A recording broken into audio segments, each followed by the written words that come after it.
What is your ultimate dream? This is a question that at times are often overlooked because we busy ourselves with the things that are familiar, for it's very much more comfortable for the ego, for your persona to follow along the daily routines that has been done yesterday. But what is your ultimate dream? If you take a moment to really sit still and quieten the mind, what was that thing that you really wanted to do when you were a kid? What was that dream? And what do you truly aspire to be? What type of person do you intend to be that you feel that is very aligned to the truth of what you think life should be? If your ideal life is to be lived today, what would that look like? And it all can be painted in the mind's eye through the power of creative visualization. So you can take a look at the patterns of your life for the past week, for the past month, and for the past years. And what are the habits that led you here in this current situation? And you can divide it into aspects of spirituality, physicality, relationships, and mentality. Are you growing in knowledge? Are you growing stronger within your physical domain? How's your body? Do you feel better and better, or are you feeling worse and worse? We drive the boat, my friends. We are the captains of our ship. It is up to you. It is not up to the situation. It is not up to circumstance. A very useful thing for us to know is that we are not a result of our circumstance. We are the creator of the circumstance. So if anything and everything is bothering you right this second, if it is taxing you of your quality time with yourself or with the image of what you think life must be and should be, which is joyful, loving, creative, and strong and abundant, anything that leads you away from that, take a look at it again and see how you played a crucial role and a vital participant in creating that situation. For you are the creator of your reality. Once you realize that, extreme ownership ensues. There's a power that rises up within you when you take responsibility. And sometimes it starts with just looking at the problem, and every problem is only mental. And when you look at it with a discerning mind, with clarity, without taking it personally, you get to see things for what they really are. See things as reality is. See things for what they are, not how you think about them or how you have been living with it. You can easily step out of the pattern. You can get out of the pattern of being a victim, or you can get out of the pattern of being in a cycle of delusion. Sometimes we're so clouded and we don't see the real thing. But in stillness, in mindfulness that we've been practicing daily, you can stop and tune into your nervous system, shift from sympathetic, fight or flight, scared, avoidant, to accepting, parasympathetic nervous system, relaxed, open. And it has been said that when the mind is open, that's the only time it works. It's like a parachute. So open your heart up, open your mind up to new things, new people. Get comfortable with new people. People are yourself, my friends, to see each other as oneself. That's one of the greatest teachings. To whom which all beings dwell, and to the one to whom which all beings dwell, and the one that dwells in all beings. You see, you are that. So you are everybody. Everything you see around you is a version of yourself manifest. Life is a mirror. If you see something that bothers you, look at it again. Why is it bothering you? What lesson, what virtue, what value? What value is being taken for granted here? And to put it simply, it's only the love that you are withholding. To speak from a return to love, it is only the love that you are not willing to give. That is the only lacking in your world if you're feeling constrained or problematic.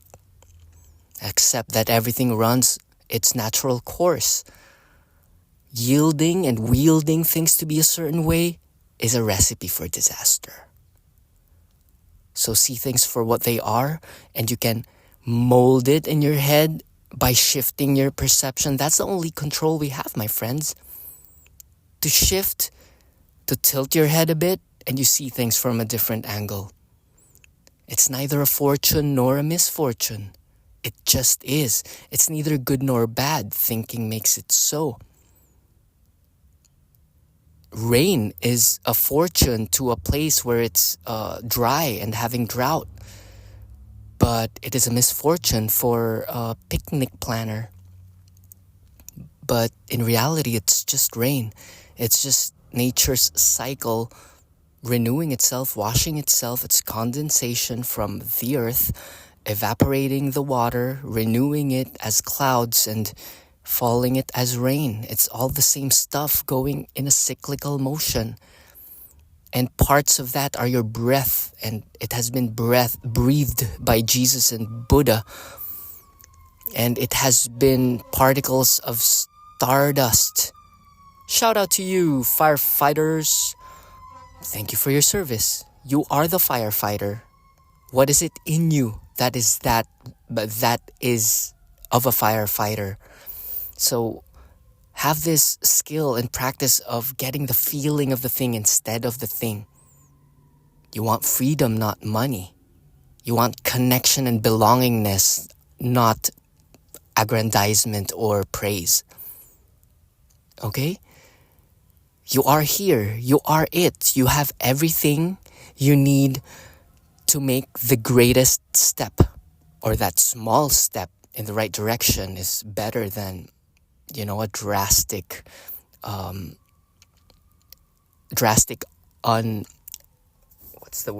unfiltered, unanalyzed, uninternalized, unthought of, mindless. Yeah, that's what I'm going for. So be mindful, be here, and you can switch from being running hither and thither, being confused, stuck. Those are the tendencies of the mind. Because the mind, a part of our mind, the limbic part of our mind, that is where the ego lives. That is where the reptile in you lives. But that is a very small part of you, my friend. The bigger part of you is spirit, which is crying out loud for expression. So the moment you feel alive, whenever you are not thinking. So when you think is when you compare, you analyze. Is it worth it? Is it good enough? Is it worth my while? That is what the ego wants to know. What should be? That is what the ego... When the phrase in your head starts to say some should, and you're starting to should over yourself, shoulding all over yourself. That's what I like to call it. Stop shoulding all over yourself. The ego has the reins over you. You're drunken. You are hanging out in the clouds. You're drunk. When you're angry, you're drunk. Because you're far away from the infinite consciousness of that is what you are, which is awareness. The non-judging part of you when you were a child, wherein you just find everything in awe and you're just in flow with things. When you're dancing, when you're happy, you recognize when you're happy, when you're not scared of anything. There's no place to be. There's nothing to fix. There's nothing to change. This is the time wherein you are connected to the flow. You are in the Tao, Zen. You are in Wu Wei. You're aligned to your purpose. It's called flow. It's called correctness. And a really useful thing to do as well is to increase the space between stimulus and response. You do not need to react to anything. Reacting is the ego protecting itself from embarrassment or learning or having to do something that requires energy. This is the ego's way of protecting itself. It likes not exerting energy.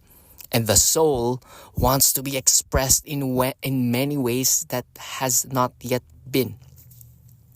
And this is where we are, truly, to create something that has yet to be. And that is the nature of everything. From the Big Bang, from when time started, it just kept on creating infinite combinations of particles that it turned into an eye, it turned into a consciousness, from the cell turned into a tissue, and the tissue became system, it became an organ first, and then a system, and it started walking, it started seeing, it started to use fire.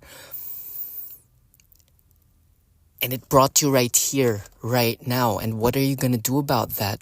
All your ancestors fought for your freedom, for you to think and push further whatever it is to be expressed more fully through you.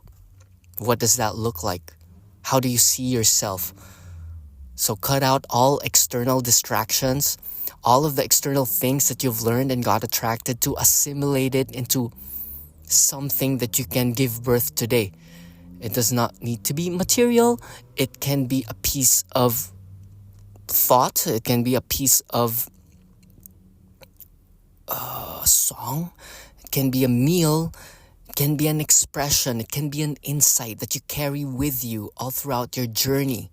What is this? What is the essence of you? And you can express it through your body. You can feel it in your veins. And we're not talking about fluffy poetic things that love nature and all that wonderful things. It's getting to the nitty-gritty of life itself. What are you doing here? And don't worry, it's not all you're doing. It is the same thing as you are doing life as life is doing you. So it's a grand orchestra. But it goes hand in hand. You do what you can, and the universe catches you and grows you with all the things that you know and all the things that are mysterious. So tune into your desire. Tune into what makes you feel alive. Tune into your fire. What lights you up? Go for that. What is holding you between what you desire and where you are? The measure of true power is the moment that you think it, you can immediately touch it. What is it? A healthy body? You can instantly bang out some push-ups, my friend. Run a mile. Watch what you eat. Shout out to all my weight loss clients. What's your relationship with food? Why do you keep on trading sensorial, temporary, shallow mouth pleasures than feeling and being strong and clear in the mind, clear in the head, feeling good about yourself and continuously being an agent for change, a positive force in the world, in each and every thought you think, and in each and every phrase you write, in each and every life you touch. You make it better, stronger, more colorful, more vibrant. And what's stopping you from being the most awesome singer or the most awesome gardener? It's up to you. What does that look like for you, my friend? Use the tools. Use Manus, Claude, ChatGPT, and ask it how you can make your dreams come true. And I am also here to help you I've been doing some discovery calls. Other people call it discovery calls, but it's just a call. It's free. If you're resonating with what we're doing here, I just love co-creating with people, and I know that your audacious dream is just a flick of a switch of how you look at things afar from you. It's just a step. It's within reach. It's just our basic attachment to our identity that prohibits us. So if you keep on thinking and believing the same way, you keep on getting the same results. But with the help of another person who thinks differently, you can come up with approaches, tactics, strategies, way of doing things, paradigms, wherein things get stirred up. Maybe you'll attract more clients. Maybe you'll create more within the day. And it's all about holding yourself accountable, creating a new belief system, letting go of the things that don't nourish you and help you. And we can come up with a plan to do that. I have the program, and each is unique, and we can design a program for you to achieve your ultimate dream. But first, we need to dive into your why. We need to dive into, maybe you already have it and the way you're looking at it is just muddled. Maybe you just need a quick refresher on the practices that you've been doing already. Maybe you got it already. Sometimes it's an internal shift. You already got it. It's right there. It's right there where you are. And all you need to do is maybe reach out to this one key person. Maybe people want what you already have to offer. All you need to do is make them know that you're offering it. Tell them. Would you like some vegan burgers? Okay? So it's all about experimentation, and I would love to hear what you have in your heart without the confusion of our very, very wonderful intellect, because the brain knows a lot of things and it's smart if you listen to it. But sometimes things can only be understood by surrendering. I wanted to go with everything can only be understood by not understanding. That's too Zen poetic. It's by surrender. Surrender that the next moment might be it. And the next moment. If you put yourself there with no judgment, all openness for learning, willingness to change, and change happens if you're willing. Yeah, willingness to change. Yeah, very, very, very crucial. That's it for today. I hope you found some value. I hope you hyped yourself up. Well, I'm inspired right now. I just inspired myself. I'm going to work on some exciting projects, exciting things, putting things together for the world to enjoy. And always remember, my friend, that the joy of doing things is the real prize.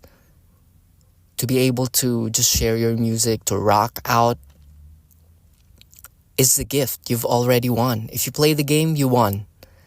And people get stuck because they analyze too much. Analysis paralysis. Is it worth it? Are people gonna buy this? How would you know if you don't do it? So do it. Jump in. If you need a little nudge, I give you a little push. Go to startearlytoday.com and book a discovery call, or go to Make Pure Thy Heart on Substack. I'm mostly there. Paulo Peralta, Make Pure Thy Heart. Let's give it a try. That's it for today. Namaste.